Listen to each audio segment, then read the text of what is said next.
wabarakatuh.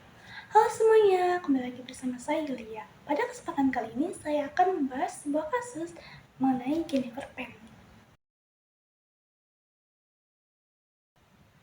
Jennifer Pan yang lahir pada tanggal 17 Juni 1986 adalah seorang anak dari keluarga asal Vietnam yang tinggal di Kanada yang dihukum karena terlibat dalam serangan pembunuh bayaran pada tahun 2010 yang menargetkan kedua orang tuanya.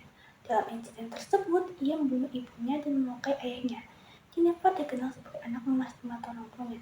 Dia berprestasi dalam bidang akademik dan ekstrakurikuler seperti piano, skating, bela diri, dan renang. Namun di balik semua prestasinya, Jennifer mengalami tekanan yang signifikan dari orang tuanya hingga akhirnya ia terpikirkan untuk melakukan tindakan ekstrim tersebut. Jennifer Pan yang merasa terjebak dalam tekanan orang tuanya dan tidak melihat jalan keluar, ia akhirnya memutuskan untuk menyewa pembunuh bayaran untuk membunuh orang tuanya. Ia beralasan bahwa ini adalah bentuk perlawanannya terhadap pengasuhan harimau yang dilakukan orang tuanya.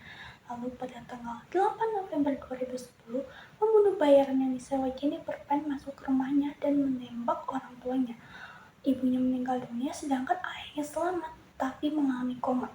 Saat itu Jennifer Pan berpura-pura menjadi korban, tetapi kebohongannya terbongkar saat ayahnya bangun dari koma dan menceritakan kejanggalan yang terjadi saat penembakan. Pada tahun 2014, Jennifer Pan akhirnya ditangkap dan diadili. Ia dinyatakan bersalah atas beberapa tuduhan dan dijatuhi hukuman penjara seumur hidup dengan kemungkinan pembebasan bersyarat setelah 25 tahun. Hukuman yang sama juga dijatuhkan kepada rekan kejahatannya. 1. Konflik dengan orang tua sendiri, seperti tekanan dan ekspektasi tinggi.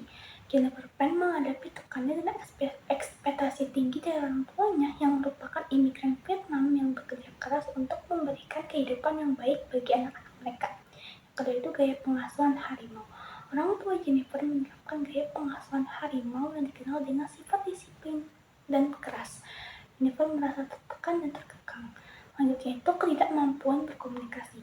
Jennifer tidak mampu berkomunikasi secara terbuka dan jujur dengan orang tuanya tentang perasaan dan tekanan yang dialaminya. Ia merasa tidak didengarkan dan tidak memiliki ruang untuk mengungkapkan kesulitannya. 2.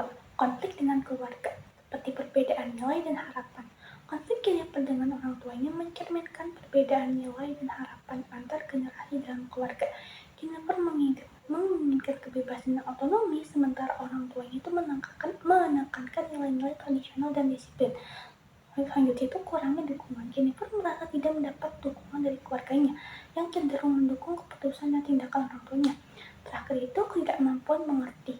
Keluarga Jennifer tidak memahami tekanan dan kesulitan yang dialami Jennifer. Mereka mungkin tidak menyadari bahwa Jennifer merasa terkekang dan tidak bahagia, dan mungkin tidak memahami alasan dibalik tindakan ekstrim yang dilakukannya. Teori faktor individual. Dalam kasus Jennifer Pan, tindakannya dipicu oleh tekanan psikologis yang ia alami akibat ekspektasi tinggi orang tuanya dan gaya pengasuhan harimau yang diterapkan. Ia merasa tertekan, terkekang, dan tidak memiliki kebebasan yang akhirnya memicu tindakan ekstrimnya. 1. Dampak tekanan psikologis. Kasus ini menunjukkan betapa berbahaya tekanan psikologis yang berlebihan dari orang tua dapat berdampak pada anak. Kedua itu pentingnya komunikasi. Kurangnya komunikasi terbuka antara Jennifer dan orang tuanya merupakan faktor utama dalam konflik mereka. Terakhir itu peran dukungan keluarga. Keluarga Jennifer tidak sepenuhnya memahami tekanan yang ia alami dan tidak memberikan dukungan yang cukup. Kasus Jennifer Pan adalah contoh tragis tentang tekanan yang dapat dihadapi anak-anak dari orang tua yang memiliki ekspektasi tinggi. Kasus ini juga menunjukkan bahwa kekerasan bukanlah solusi untuk mengatasi masalah keluarga. Sekian dari saya, mohon maaf bila ada kesalahan atau kekurangan. Terima kasih dan sampai jumpa. Wassalamualaikum warahmatullahi wabarakatuh.